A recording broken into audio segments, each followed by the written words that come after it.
हाँ जी बच्चों, तो आप सभी को मेरी तरफ से good morning, good afternoon, good evening, जिस भी समय आप वीडियो देख रहे हैं, और सभी बच्चों को नमस्ते। तो मैं आपका अपना संदीप सर, अभी मैं अपनी क्लास में आपके साथ एक और वीडियो में आया हूं और आपके साथ डिस्कस करने आया हूं फिजिक्स के एक और बहुत इंपॉर्टेंट टॉपिक, जिसको कि आपको देख के मजे आ जाएंगे। और ये एक ऐसा टॉपिक है जो कि पूरी फिजिक्स में हर जगह यूज होता है। कोई भी ऐसा चैप्टर नहीं होगा जिसमें अगर वेक्टर अप्लाई होते हैं और इस टॉपिक की एप्लीकेशन ना हो। अगर आप इसको एग्जाम पॉइंट ऑफ व्यू से देखेंगे कि भाई डायरेक्ट यही पूछा जाएगा, तो ऐसा कभी नहीं होता है। बट ये एक ऐसा कॉन्सेप्ट है जो हर जगह अप्लाई होता है। ठीक है, कॉन्सेप्ट है रिजोल्यूशन ऑफ वेक्टर। ठीक है, टॉपिक जो है that is resolution of vector. हम लोग वेक्टर की सीरीज को कंप्लीट कर रहे हैं और उसमें हमारा जो टॉपिक है वो है रिजोल्यूशन ऑफ वेक्टर। अब रिजोल्यूशन ऑफ वेक्टर एक ऐसा टॉपिक है जिसमें कि हमें एक वेक्टर के इफेक्ट को स्टडी करना होता है। एक वेक्टर के इफेक्ट को हमने पढ़ाई करनी होती है, उसको हमने ये देखना होता है कि इस वेक्टर के इफेक्ट कहां कहां आ रहे हैं। ठीक है, वो सारे इफेक्ट हमारे लिए बहुत इंपॉर्टेंट होते हैं, क्योंकि जहां जहां उसके इफेक्ट होंगे और जितना उसका इफेक्ट होगा, इसका मतलब उस डायरेक्शन में उस वेक्टर का असर उतना ही है। यह डिपेंड करता है कि उस वेक्टर का उस गिवन एक्सिस के साथ कितना एंगल बन रहा है, या हम इसको कहें कि उसका कितना कंपोनेंट का वैल्यू आ रही है। तो ये हमारा जो कंपोनेंट की वैल्यू है और कंपोनेंट क्या होता है, सबसे पहले तो हम लोग ये देखेंगे। तो चलो वीडियो को शुरू करते हैं। टॉपिक आपको क्लियर होगा कि हम क्या पढ़ने वाले हैं। अब मैं आपसे शेयर करता हूं कि रिजोल्यूशन ऑफ वेक्टर क्या होता है। देखो, रिजोल्यूशन का मतलब होता है टू रिजोल्व आ वेक्टर, एक वेक्टर को रिजोल्व करना। अब इसमें भी एक बात है कि वेक्टर को रिजोल्व करने का मतलब क्या होता है, क्योंकि ये भी एक टेक्निकल वर्ड है। अगर मैं इसको और अपनी सिंपल इंग्लिश में लेके आऊं तो इसका मतलब होगा splitting of vector. Splitting of vector, ठीक है, यानी कि एक वेक्टर को हमें तोड़ के देखना कि उसका दो एक्सिस पर क्या इफेक्ट है। ठीक है, क्योंकि हम लोग मोशन इन 2D की बात कर रहे हैं, वेक्टर की बात कर रहे हैं, तो हम इसको 2 डायमेंशन में ही इफेक्ट इसका देखेंगे और 3 डायमेंशन में, क्योंकि सिंगल डायमेंशन के ऊपर तो जो हमारी डायरेक्शन होती है वो प्लस और माइनस साइन से क्लियर हो जाती है। और वहां पर अगर मान लीजिए कि हम मोशन इन स्ट्रेट लाइन की बात करें, तो वहां जितनी भी हमारी डायरेक्शन है वो प्लस माइनस साइन से कंप्लीट हो जाती है, चाहे वो डिस्प्लेसमेंट हो, चाहे वो वेलोसिटी हो, और चाहे वो एक्सेलरेशन हो, कोई दिक्कत नहीं आती है। बट जब 2D मोशन आए, यानी कि मोशन इन प्लेन आ जाए, जब 2 डायमेंशन में अगर मोशन आ जाए, या 2 डायमेंशन में अगर डायनामिक्स आ जाए, डायनामिक्स मतलब फोर्स का इफेक्ट अगर आ जाए, तो वहां पर हम लोग अब ये देखना चाहते हैं कि यार यहां इस फोर्स के क्या इफेक्ट आ रहे हैं, किस एक्सिस पर कितने इफेक्ट है। ठीक है, तो उसके लिए हमें क्या करना पड़ता है, वेक्टर को स्प्लिट करना पड़ता है। और अगर मैं इसको हिंदी भाषा में बताऊं तो हमें यह देखना पड़ता है कि वेक्टर को कितना हमें तोड़ना पड़ेगा। यानी कि सिंपली अगर हम इसको अनुवाद में अगर मैं बात करूं तो हम ये देखना चाहते हैं कि वेक्टर को कितना तोड़ेंगे। हम लोग तोड़ते हैं एक्स एक्सिस और वाई एक्सिस पर, ठीक है, या वाई जेड पर या एक्स जेड पर, जिस भी प्लेन में वेक्टर है उसी दोनों एक्सिस पर हम उसके इफेक्ट को स्टडी करते हैं। उस इफेक्ट की स्टडी को ही हम लोग रिजोल्यूशन ऑफ वेक्टर बोलते हैं।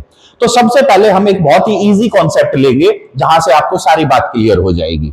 ठीक है, तो बेटा ये देखो, मान लीजिए कि ये एक एक्स वाई प्लेन है, एक्स एक्सिस और वाई एक्सिस। ठीक है, इस एक्स वाई प्लेन में मान लीजिए कि यहां पर ये एक वेक्टर है ए।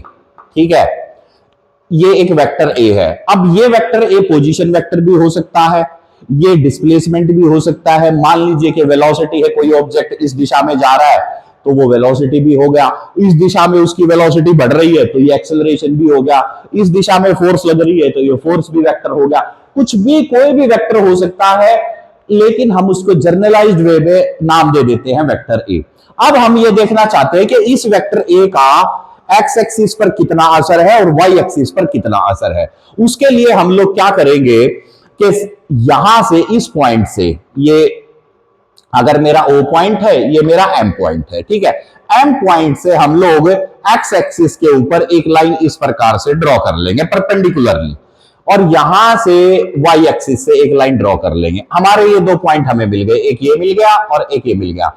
यानी कि हमें पता लग गया कि ये अगर एंगल थीटा है तो इस वेक्टर ए का असर एक्स एक्सिस पे इतना है यहां तक, वाई एक्सिस पे इसका असर है इतना यहां तक। ये जो असर आया एक्स एक्सिस पर और वाई एक्सिस पर, इसी को हम लोग कंपोनेंट बोलते हैं, ठीक है। तो इसको हम एन नाम दे दिया और इसको मैंने पी नाम दे दिया। अब देखो सिमेट्री के अनुसार ओपी और एम एन बराबर है, बिल्कुल बराबर है जी। पी एन और ओ एन ये भी बराबर है, ठीक है। इसके बारे में कोई हमें ज्यादा सी चर्चा करने की तो आवश्यकता नहीं है, ना इसके डिटेल में जाने की आवश्यकता है। यहां से तो हम बता ही सकते हैं कि जी हाँ ये बराबर है, ठीक है, क्योंकि ये तो हमारा 9वीं 10वीं के गणित में हम लोग इन बातों को पढ़ के आ चुके हैं। अब देखो एक्स एक्सिस पर है तो मैंने इसको लिख दिया ए एक्स। अब ए एक्स तो इसका मैग्नीट्यूड है, क्योंकि मुझे इसकी डायरेक्शन भी है, तो x axis per unit vector क्या होता है, आई कैप, तो ये हो गया ए एक्स आई कैप। सिंपली ये हो जाएगा ए वाई, यानी कि वेक्टर ए का वाई एक्सिस पर क्या असर है, ए वाई, या हम कह सकते हैं वाई कंपोनेंट, तो ए वाई हो गया, और जे अगर मैंने साथ लिख दिया तो ये। अब जितना मैंने आपको बता दिया कि बेटा ओपी और एम एन बराबर है, तो ये भी ए वाई जे कैप ही होगा। चलिए अब अगर हम ट्राइंगल लॉ लगाएं, तो ट्राइंगल लॉ अगर हम लगाते हैं तो वेक्टर ओ एम वो वेक्टर है o n vector plus m n vector के, ठीक है, दोनों के बराबर। यानी कि इसका मतलब हो गया वेक्टर ए जो है वो ए x I cap plus a Y J cap के सम के बराबर है। इतना हमने देख लिया। तो अब यहां से अगर मैं ए एक्स आई कैप को मैं ए वेक्टर लिख दूं, ए एक्स वेक्टर लिखूं, तो कोई हर्ज नहीं होगा। ए वाई जे कैप को अगर मैं ए वाई वेक्टर लिखूं तो भी कोई हर्ज नहीं होगा। तो इस तरीके से वेक्टर ए बन गया ए x vector plus a Y vector, ठीक है। तो ए एक्स जो है वो हो गया component of vector a on x axis, ठीक है। इसी प्रकार से ए वाई वेक्टर है वो हो गया component of vector a on y axis. Y axis पर इसका क्या है। अब ये कंपोनेंट क्या होते हैं, ठीक है ना। कंपोनेंट होता है व्हाट इज कंपोनेंट। कंपोनेंट होता है effect of vector on given axis और on a particular direction,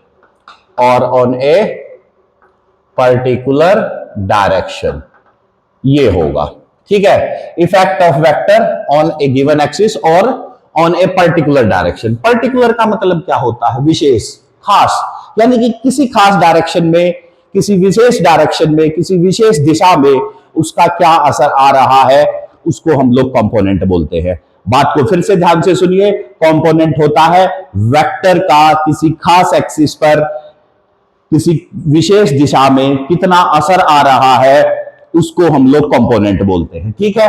okay, इसी को हम लोग ये भी कह सकते हैं effective value of vector on particular direction. Effective value of particular direction, किसी खास दिशा में उसकी जो इफेक्टिव वैल्यू है वो उसको हम लोग बोल देंगे, ठीक है। तो इस तरीके से हमने देखा कि यार ये तो ये हो गए, ठीक है। लेकिन अब ये तो हमारा हो गया जर्नलाइज्ड वे, इससे तो हमारी वैल्यू तो हमें पता ही नहीं लगी। अब हमें वैल्यू किससे पता लगेगी, वैल्यू हमारे को पता लगेगी किससे, थीटा एंगल से। क्योंकि मैंने आपको बताया था कि हमारे इस चैप्टर में जो भी हमारी वैल्यूज होंगी वो किसकी फॉर्म में आएंगी, कॉस एंगल की टर्म्स में, साइन एंगल की टर्म्स में। तो बेटा देखो यहां पर अगर मैं बात करूं बेस अपॉन हाइपोटेन्यूज क्या होता है, कॉस थीटा। तो अगर मैं कॉस थीटा निकालूं तो बेस बाय हाइपोटेन्यूज, बेस का मैग्नीट्यूड है ए एक्स, हाइपोटेन्यूज का मैग्नीट्यूड है ए, तो ए एक्स की वैल्यू हो गई ए कॉस थीटा। सिमिलरली अगर मैं साइन थीटा की वैल्यू निकालूं तो perpendicular by hypotenuse a y upon a, तो यहां से ए वाई की वैल्यू हो गई ए साइन थीटा। ठीक है, अब अगर मैं इन इक्वेशंस को नाम देने की कोशिश करूं तो मान लीजिए ये हमारी फर्स्ट इक्वेशन है भैया, ये हमारी सेकंड इक्वेशन है, चलिएगा जी। तो इसका नाम हमें नंबर 3 रखना पड़ेगा और इसका नाम हमें 4 रखना पड़ेगा। अब बेटा अगर देखो मैं 3 और 4 को स्क्वायर और ऐड कर दूं तो मेरे पास मैग्नीट्यूड आ जाएगा। कैसे? A square cos square theta plus a square sine square theta is equal to a x square plus a y square. ठीक है, तो कोस स्क्वायर थीटा और साइन स्क्वायर थीटा हो गया, तो a square is equal to a x square और a y square, a की value हो गई root a x square plus a y square. ये हमारे पास ए का मैग्नीट्यूड आ गया कंपोनेंट की टर्म्स में। ठीक है, और एक्स एक्सिस के ऊपर ए वेक्टर का कितना इफेक्ट था, तो ए कॉस थीटा। वाई एक्सिस के ऊपर ए वेक्टर का कितना इफेक्ट था, ए साइन थीटा। ठीक है, क्योंकि आप सोच के देखो अगर ये थीटा को मैं चेंज कर दूं तो मेरा ए एक्स और ए वाई की वैल्यू बदल जाएगी। क्यों बदल जाएगी, देखिएगा। अगर मान लीजिए थीटा 30 है तो बेटा साइन 30 1/2 हो जाएगा, यानी कि अगर मैं यहां साइन 30 करूं तो वाई एक्सिस पे उसका हाफ इफेक्ट आएगा। बात समझ में आ गई? क्लियर है? जी सर, बिल्कुल क्लियर है। अगर मान लीजिए मैं इसको 60 डिग्री कर दूं, 60 डिग्री कर दूं, तो cos 60 क्या होता है, 1/2 होता है। और ये कितना होता है, बोलो साइन 60 की वैल्यू कितनी होती है? ठीक है, या 30 की वैल्यू कितनी होती है? ठीक है, तो हमें पता है कि वैल्यू क्या होंगी, √3/2 और 1/√2 की टर्म्स में हमारी वैल्यूज रहती हैं रिस्पेक्टिवली अलग अलग एंगल के ऊपर। ठीक है, तो वहां से हमारे को समझ में आ गया कि अगर थीटा एंगल चेंज होगा तो साइन और कॉस दोनों की वैल्यू चेंज होती रहेंगी उस थीटा के रिस्पेक्ट में। ये जो चेंज क्रिएट हो रहा है थीटा की वजह से, इसी को हमने क्या नाम दे दिया, इसी को हमने नाम दे दिया कंपोनेंट्स। तो ये हमारा जो है सारा प्रोसेस हो गया कंपोनेंट। अगर हमें यहां पर डायरेक्शन निकालनी है तो बेटा डायरेक्शन आ जाएगी tan थीटा से, और tan थीटा हो जाएगा ए वाई अपॉन ए एक्स, ये इस तरीके से आ जाएगा। ठीक है, तो आप पूरे इसको जो है एक स्क्रीनशॉट लो बेटा, और स्क्रीनशॉट लेने के बाद आप लोग इसको नोट करो कि हाँ जी किस तरीके से ये हो गया है, क्या इसकी हमारे को कंडीशंस क्लियर हो गई हैं। ठीक है, तो इस तरीके से हम लोग समझ पाए कि रिजोल्यूशन ऑफ वेक्टर क्या होता है। तो मैं इसकी एक समरी रख देता हूं अगले 1.5 मिनट के अंदर कि रिजोल्यूशन ऑफ वेक्टर का मतलब होता है एक वेक्टर को तोड़ना।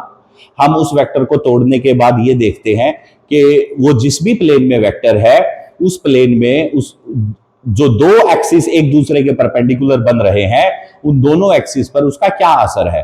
मान लीजिए कि अगर एक वेक्टर एक्स वाई प्लेन में रखा है तो हम लोग ये देखना चाहते हैं कि एक्स एक्सिस पर उसका कितना असर है, वाई एक्सिस पर उसका कितना असर है। असर को हम लोग यहां बोलते हैं effect. So the effect of vector on a given axis is called component of that vector। उसको हम लोगों ने component नाम दे दिया। ठीक है, एक वर्ड दे दिया। इतना लंबा सेंटेंस हम नहीं बोलते हैं the effect of the vector on the x axis is a cos theta। No, इतना लंबा नहीं बोलेंगे, उसको बोलेंगे this is cos component, this is sin component। तो जब हमने cos component बोल दिया या sin component बोल दिया तो इसका मतलब ये हो गया कि ये इसके एक्स एक्सिस का असर है और ये इसके वाई एक्सिस का असर है। हमेशा एक बात याद रखना, एक और इंटरेस्टिंग बात बताऊं, जिधर थीटा होगा ना, जिस एक्सिस के नजदीक थीटा होगा वहां हमेशा कॉस कंपोनेंट आएगा, वहां हमेशा ही कॉस आएगा। ठीक है, इस बात को याद रखना। जैसे कि अब अगर मैं इसको थोड़ा सा ठीक करूं तो देखो, जैसे अब मैं इसको कॉस और साइन में आपको बना के चलता हूं, ठीक है। ये हो गया मेरा वेक्टर ए, ये हो गया इस तरीके से। तो बेटा ये जो आएगा ना, ये ए कॉस थीटा हो जाएगा, यहां थीटा होगा, और ये हो जाएगा ए साइन थीटा, ठीक है। जहां थीटा होगा उसके बराबर वाली जो साइड होगी वो कॉस हो जाएगी, जो बच गई वो साइन हो जाएगी। ये इसका रूल है, ठीक है। अगर थीटा चेंज हो गया, अगर थीटा चेंज हो गया तो कैसे करेंगे, तो कैसे करेंगे, तो हम लोग अपने कंपोनेंट को भी चेंज करेंगे। कैसे चेंज करेंगे, इधर देखो, वेक्टर इधर है, मान लीजिए यहां थीटा है। अगर यहां थीटा है तो अब इसको इधर देखेंगे, ये हमारा कॉस कंपोनेंट हो जाएगा और ये हमारा साइन कंपोनेंट हो जाएगा। इसी प्रकार से यहां पर ये भी ए कॉस थीटा, ये भी जो है हमारा ए कॉस थीटा, और यहां पर ये ए साइन थीटा। इस तरीके से हमारी वैल्यू हमारे पास चली जाएंगी, ठीक है। तो डिपेंड करता है ये कॉस किधर है, इस थीटा के बराबर वाली साइड हमेशा कॉस होगी, जो दूसरी बच गई वो साइन आएगी, ठीक है। इस तरीके से हमारे को समझ में आ गया रिजोल्यूशन ऑफ वेक्टर क्या होता है, ठीक है। अब इसका जो, अगर आप ये डेरिवेशन को देखेंगे तो पेपर में यूजुअली ये डेरिवेशन नहीं पूछी जाती है, ठीक है। अब मैं आपको 3D के कंपोनेंट में आपके साथ डिस्कस करता हूं। किसके हम डिस्कस करेंगे, 3D के कंपोनेंट को हम लोग डिस्कस करते हैं। तो चलिए 3D के कंपोनेंट्स के लिए पहले एक बार इसको हटा देते हैं पूरे को, ठीक है। और देखो बेटा, अगर इस वीडियो को आप एंटरटेनमेंट के तरीके से देखेंगे तो फिर तो बात बनेगी नहीं। आपको कैसे दे, अपनी अप्रोच को क्लियर करो, कैसे पढ़ना होता है। यूट्यूब से पढ़ाई करने का तरीका क्या है, फुल स्क्रीन, हेडफोन, सामने नोटबुक, हाथ में पेन, और जो भी कुछ मैंने बोर्ड पर लिखा वो आपकी कॉपी में साथ साथ लिखा होना चाहिए, ठीक है। कहीं कोई लेटर आपको छोटा आ गया, क्योंकि डिपेंड करता है कि आप कौन सा डिवाइस यूज कर रहे हैं, ठीक है, और उसकी स्क्रीन पर क्या साइज आ रहा है, तो उसको आप लोग पॉज करके, जूम करके भी देख सकते हो, सब क्लियर आएगा और सारे के सारे आपके पास क्लैरिटी मिल जाएगी आपको, ठीक है। So that is simply called the hard work, ठीक है। तो इस तरीके से हम लोग इसको ध्यान में रख पाएंगे। अब देखो, अगर मैं इसको 3D के कंपोनेंट बनाता हूं, 3D के, तो 3D कंपोनेंट, ठीक है, 3D कंपोनेंट ये क्या होंगे, इधर देखते हैं।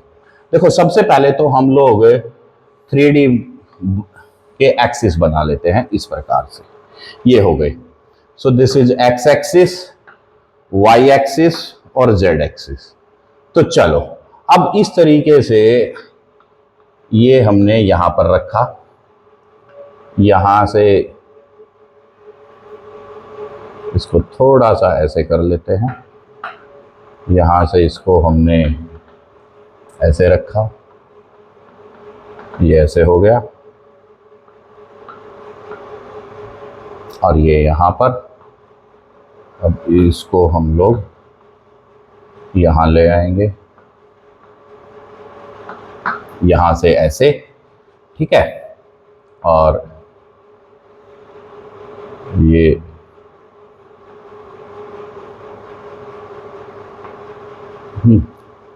तो ये इधर बन गया। इसको थोड़ी सी गड़बड़ हो गई है, बट बात समझ में आ जाएगी।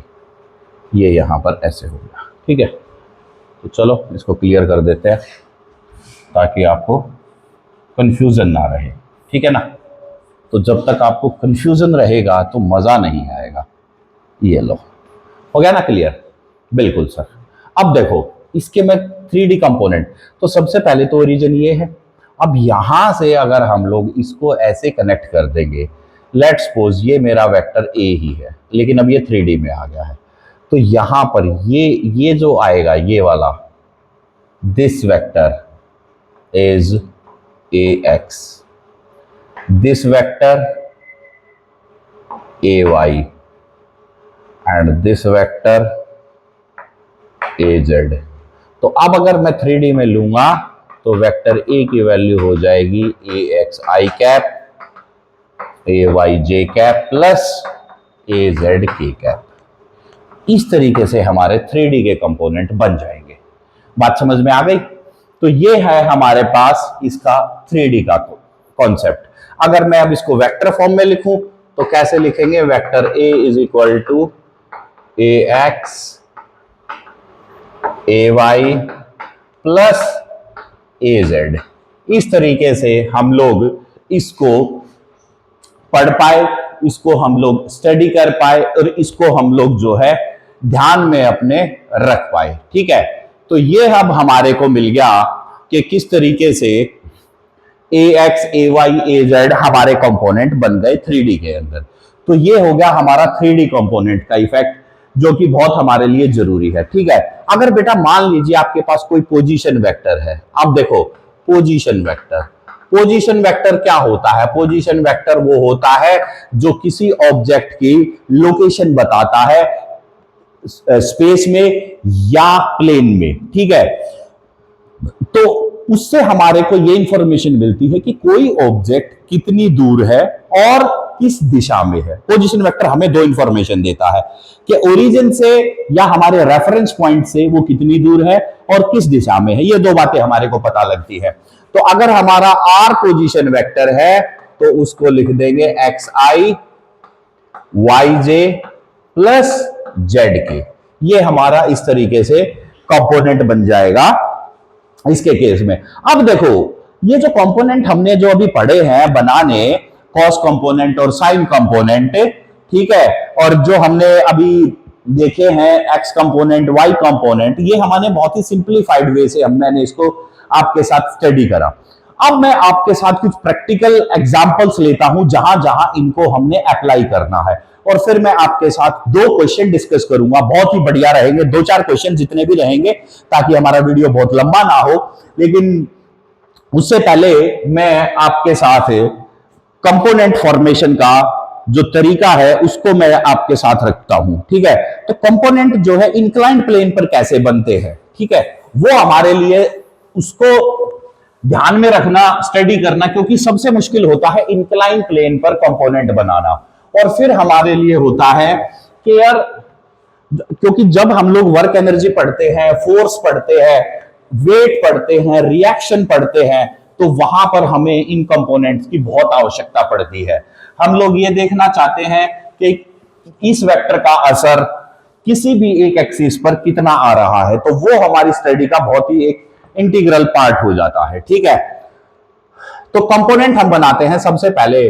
देखिए इंक्लाइंड प्लेन पर अगर मान लीजिए कोई ऑब्जेक्ट ऐसे रखा हुआ है, ठीक है, ऐसे रखा हुआ है इस इंक्लाइंड प्लेन पर।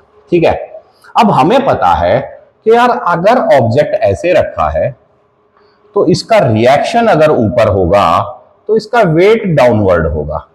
ठीक है, वेट ऐसे होगा इस एक्सिस पे। अगर मैंने इसको टेढ़ा कर दिया, ठीक है, इंक्लाइन कर दिया मतलब, तो ये भी ऐसे शिफ्ट होगा। अगर ये ऐसे शिफ्ट हुआ, ये अगर ऐसे शिफ्ट हुआ, तो अब ये यहां पर, अब क्योंकि ये तो मैंने इस डायरेक्शन में उठाया है, तो ये इस तरफ आएगा। जो पहले एक स्ट्रेट लाइन में था, ऐसे था, जो कि अब वो किधर शिफ्ट हो जाएगा? इधर आ जाएगा। तो अब हमारा mg आ गया इधर। ठीक है, कहां से? इस एक्सिस से। तो थीटा यहां बन गया। अगर थीटा यहां बन गया तो थीटा की साइड बन जाएगी mg cos थीटा। रिएक्शन हमारा ऊपर ही है, और इस एक्सिस के परपेंडिकुलर, कॉस के परपेंडिकुलर इस डायरेक्शन में ऐसे, ये बन जाएगा mg sin थीटा। तो इस तरीके से हमने कंपोनेंट बनाना सीखा इंक्लाइंड प्लेन के ऊपर। ठीक है, ऐसी ही प्रॉब्लम हमारे सामने आएंगी स्ट्रिंग की। मैकेनिक्स में जब हम लोग देखते हैं एक रस्सी से वेट बांधा, और जो रस्सी है वो हमने थोड़ी सी तिरछी कर दी या आड़ी कर दी, या हमने उसको जो है एक एंगल पर रख दिया। जैसे कि अब ये देखो, एक ये बहुत ही फेमस प्रॉब्लम है हमारे फिजिक्स में कि भाई इस तरीके से हमने एक बॉडी को यहां पर ऐसे बांध दिया। ठीक है, तो भाई अब इसके ऊपर हम लोग कुछ भी पूछ सकते हैं, रिएक्शन पूछ सकते हैं, वेट पूछ सकते हैं, इन रस्सी में कितना खिंचाव पैदा हो रहा है। रस्सी के खिंचाव को हम लोग बोलते हैं बेटा टेंशन। तो टेंशन कितनी हो रही है? अब देखो, मान लो यहां पर एंगल है थीटा और यहां पर एंगल है अल्फा। अब क्योंकि रस्सी में जो खिंचाव होता है वो भी एक वेक्टर होता है, टेंशन है ये। ठीक है, यहां टेंशन T1 है और यहां टेंशन T2 है। ठीक है, तो अब हम देखेंगे कि इसके कंपोनेंट कैसे बनेंगे। तो बेटा देखो, सबसे पहले तो ये यहां आ गया। अब इसके परपेंडिकुलर हम लोग दो लाइनें बनाएंगे, एक तो इधर जाएगा और एक इधर आएगा। अब थीटा यहां था तो थीटा यहां बन जाएगा, बिल्कुल ज्योमेट्री है ये तो। अब थीटा के साथ में ये है तो ये T1 है, तो ये क्या बन जाएगा, T1 cos थीटा, और ये क्या बन जाएगा, T1 sin थीटा। ठीक है, इसी प्रकार से अगर हम इसके कंपोनेंट को देखेंगे तो यहां एंगल अल्फा होगा, तो अब आप समझ गए ये होगा T2 cos अल्फा, और ये ऊपर जो जाएगा ये क्या बन जाएगा, ये हो जाएगा T2 sin अल्फा। ठीक है, और इस पूरी बॉडी का जो वेट है mg वो इस तरफ लगेगा ऐसे। ठीक है, तो ये हमारे पास एक कंपोनेंट बन गया बेटा। आप इसका स्क्रीनशॉट लीजिए और फिर आप लोग जो है इसको एनालिसिस कर सकते हो कि हम इसको किस तरीके से स्टडी करेंगे। ठीक है, तो ये बन गया हमारे पास एक रस्सी के कंपोनेंट। ठीक है, कुछ प्रॉब्लम ऐसी भी होती हैं जैसे कि हमारे पास ये एक स्ट्रिंग है, ठीक है, ये ऐसे लटकी हुई थी, इसके साथ ये मास बंधा हुआ था, हमने इसके बीच में से एक फोर्स लगाई ऐसे और हमने इसको खींच लिया। ठीक है, मैं जर्नलाइज्ड बातें कर रहा हूं आपके साथ में। तो जब हम इस रस्सी को बीच में से खींचेंगे तो भाई इसका मतलब ये रस्सी यहां से टेढ़ी हो जाएगी। तो दूसरे केस में क्या हो जाएगा, मान लीजिए ये रस्सी तो ऐसे आ गई, ये ऐसे लटक गया और ये फोर्स ऐसे है, ये आपने फोर्स लगाई।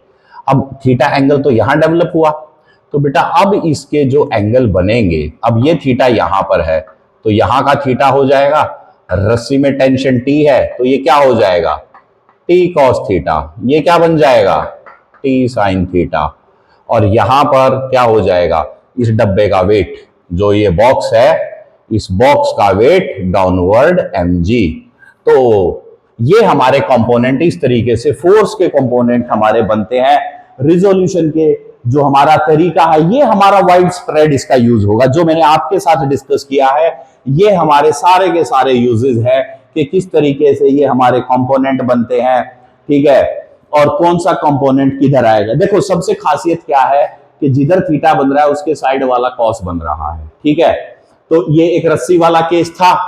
ठीक है, ये एक रस्सी थी।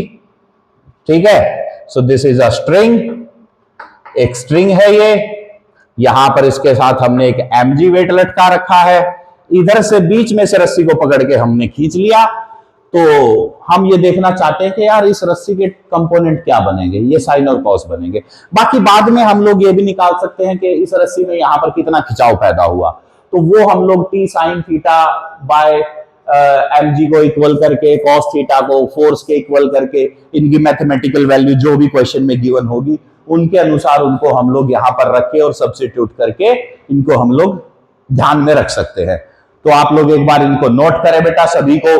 ठीक है, तो आई होप कि आपने इसको जो है नोट कर लिया और अब आपको क्लैरिटी मिल गई कि रिजोल्यूशन ऑफ वेक्टर को हम लोग किस तरीके से पढ़ाई करते हैं, किस तरीके से हम उनको एनालिसिस करते हैं और किस तरीके से हम इनको जो है ध्यान में रखते हैं। तो ये हो गया हमारा कंपोनेंट का इफेक्ट। ठीक है, तो अब मैं आपके साथ में एक दो क्वेश्चन लेके आता हूं जो कि कंपोनेंट बेस ही होते हैं, बट उनकी प्रॉब्लम का जो है थोड़ा सा कॉन्सेप्ट डिफरेंट हो सकता है। ठीक है, उसको भी हम लोग जो है एक बार ध्यान में रख लेते हैं कि भाई हाँ ऐसा कैसे होगा। ठीक है, देखो बेटा ये क्वेश्चन है जेई का, ये जेई का PYQ है, जेई में अप्रैल 23 का ये क्वेश्चन है। ठीक है, और जेई मेंस का क्वेश्चन है ये कहता है कि हमारे पास एक वेक्टर ए गिवन है। ठीक है, इसने हमारे को बताया कि वेक्टर ए है 2i 3j प्लस 4k है शायद। ठीक है, 2i plus 3j plus 2k है, so this value is 2k। Okay, ये इस क्वेश्चन में है 2i plus 3j plus 2k, ये हमारे पास है। Is subtracted from vector b, यानी कि ये बोलता है कि ए वेक्टर को मैंने बी वेक्टर से सब्ट्रैक्ट करा है।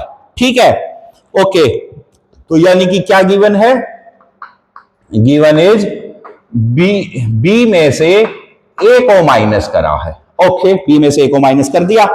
सो व्हाट वी डिड कि भाई it gives a vector equal to 2j। तो ये बोलता है कि अगर मैंने b में से a को माइनस करा तो मेरे पास 2j वेक्टर आ गया। ठीक है, find the magnitude of vector b। तो अब ये बोलता है कि b की वैल्यू बताओ कितनी है। ठीक है बेटा, ये जेई का क्वेश्चन है, कंपोनेंट बेस्ड क्वेश्चन है, बहुत ही इजी क्वेश्चन है। ठीक है, अब बहुत 1 मिनट का क्वेश्चन है ये। इसमें क्या तरीका है देखो, लॉजिकली अगर मैं बात करूं तो इस क्वेश्चन में कुछ है ही नहीं। क्या नहीं है देखो, तरीका वही रहेगा, b की वैल्यू निकालनी है तो 2j। अब मैं यहां से इसका सॉल्यूशन लेके चलता हूं, b is equal to 2j plus 2i cap 3j cap plus 2k cap. अब ये अगर हो गया तो देखो बेटा, वेक्टर की खासियत क्या होती है, आप x एक्सिस में y एक्सिस को जोड़ पाएंगे क्या? नहीं जोड़ पाएंगे। x एक्सिस में y एक्सिस नहीं जुड़ता। y एक्सिस में जुड़ जाएगा? जी हां, बिल्कुल जुड़ जाएगा। y एक्सिस z में जुड़ जाएगा? नहीं जुड़ेगा। इसका मतलब ये जो 2j है सिर्फ इस 3j के साथ जुड़ेगा।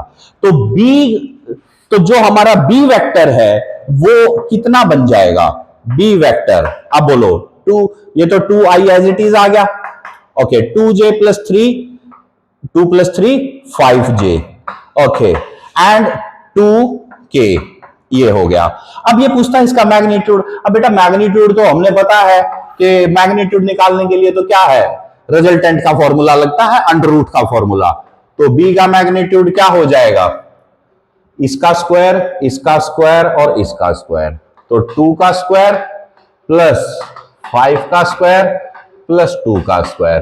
तो कितना हो गया ये? 25 4 29 और 4 33, रूट 33 यूनिट्स जो है वो इसका ऑप्शन आ जाएगा। तो ये हमारे पास एक जेई का पीवाईक्यू आ गया। देखो कितना बढ़िया क्वेश्चन था, कंपोनेंट बेस्ड क्वेश्चन है, लेकिन कैसा क्वेश्चन है? मैथमेटिकल क्वेश्चन है। अभी तक मैंने आपके साथ जितने एग्जांपल शेयर किए थे वो कैसे थे? वो डायग्रामेटिक प्रॉब्लम्स थी, जो कि हमारे आने वाले चैप्टर्स में बहुत ज्यादा यूज होंगे, जैसे कि इसी चैप्टर में भी यूज होंगे। हमारे कंपोनेंट की हमें आवश्यकता पड़ेगी प्रोजेक्टाइल में, कंपोनेंट की हमारे को आवश्यकता पड़ेगी हमारे को motion in plane, circular motion. ठीक है, यानी कि इसके बाद हमारे जितने भी टॉपिक जाएंगे, अगला लॉज ऑफ मोशन, भर भर के ये कॉन्सेप्ट यूज होगा, भर भर के, बाल्टी भर के यूज होने हैं भाई। ठीक है ना, आपका मतलब दिमाग भर जाएगा कंपोनेंट, मतलब ये समझ लो कि सोते हुए भी कंपोनेंट बनाओगे बेटा। ठीक है ना, हाँ, तो इस बात को याद रखना है कि कंपोनेंट के साथ कोई कॉम्प्रोमाइज नहीं करना है। ठीक है, तो ये हमारे पास इसका एक जो है इफेक्ट आ गया है, और ये हमारे पास एक जेई का क्वेश्चन आ गया। अब इसको हटाता हूं मैं, एक क्वेश्चन और आपके साथ में डिस्कस करता हूं। देखो बहुत ही बढ़िया रहेगा। ठीक है, उस क्वेश्चन को हम लोग देखेंगे कि कैसे होगा। ठीक है, तो रहेगा तो वो भी क्वेश्चन जेई का ही। अब जेई का क्वेश्चन है और ये है जेई मेंस का क्वेश्चन है और जनवरी 2024 का क्वेश्चन है। बेटा ये सारे पीवाईक्यू मैं आप लोगों के साथ इसलिए डिस्कस करता हूं कि आप लोग जब इन पीवाईक्यू को किसी भी बुक से कहीं से भी देखेंगे तो आपको समझ आएगा कि हाँ, हमने उस वीडियो में सर ने ये क्वेश्चन डिस्कस करा था, this is the solution, and कितना इजी वे से हमने इसको डिस्कस करा है। एकदम बात समझ में आ जाएगी, बस बात एक ही है, वीडियो को कंसंट्रेट करके देखना है। ठीक है ना, जो बता रहा हूं साथ साथ लिखो। देखो मैं भी सारी बातें ओरली कर सकता हूं, ठीक है ना, लेकिन एक एक वर्ड मैं आपके साथ में बोर्ड पे लिखता हूं। और मेरी खासियत क्या है कि मैं स्मार्ट बोर्ड यूज नहीं करता। वाई? क्योंकि बेटा स्मार्ट बोर्ड में ना, मैंने आपको कई बार बोला है, टीचर आलसी हो जाता है। क्यों? सारा का सारा तो एक बार एक पेन ड्राइव में डाला, ठीक है, 2 लोग बैठाए, उनको बोल दिया हाँ भैया ये पीडीएफ है, इसको चलो बना दो, सारा यहाँ पर स्क्रीन आ जाएगा। वो मजा नहीं होता। देखो जब हम क्लासरूम में पढ़ते हैं ना, तो जो क्लासरूम की फील है, जो क्लासरूम का जो तरीका है, वो यही तरीका है। इसलिए कहता हूं कि जब मेहनत यहां हो रही है तो वहां भी होनी चाहिए। बोल करेगा क्या? नहीं करेगा ना? यस, बिल्कुल करनी पड़ेगी। ठीक है, चलो अब हमारे साथ में एक क्वेश्चन आता है, a vector has magnitude same as that of vector a. Okay, ये कहता है कि एक वेक्टर है ए, उसकी वैल्यू है, ए की वैल्यू है 3i plus 4j, 3i plus 4j। ठीक है, अब और वेक्टर बी है, इसकी वैल्यू हमारे को गिवन है 4i plus 3j, 4i plus 3j। अब क्वेश्चन को समझते हैं, देखना क्वेश्चन समझना। A vector has magnitude same as that of vector a, यानी कि हमारे को एक वेक्टर गिवन है, मान लीजिए वो रिजल्टेंट वेक्टर है। ठीक है, रिजल्टेंट वेक्टर है, रिजल्टेंट वेक्टर का जो मैग्नीट्यूड है वो ए वेक्टर के मैग्नीट्यूड के ही बराबर है। ठीक है, ओके, हो गया जी, clear. And is parallel to vector b, और वो जो है वेक्टर बी के पैरेलल है।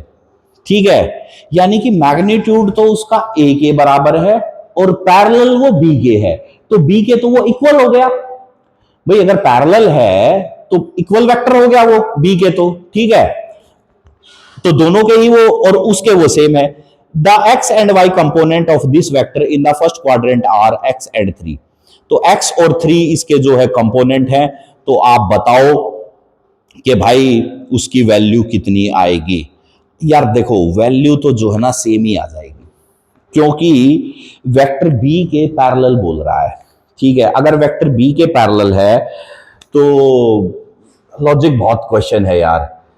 एक्स एंड 3 वो वैल्यू बता रहा है कि बताओ इसकी वैल्यू क्या होगी, तो मैं तो डायरेक्ट ही बता सकता हूं कि एक्स की वैल्यू 4 ही आएगी, क्योंकि 3 तो y की है तो x की वैल्यू 4 आएगी। ठीक है, ये तो इसका आंसर हो गया।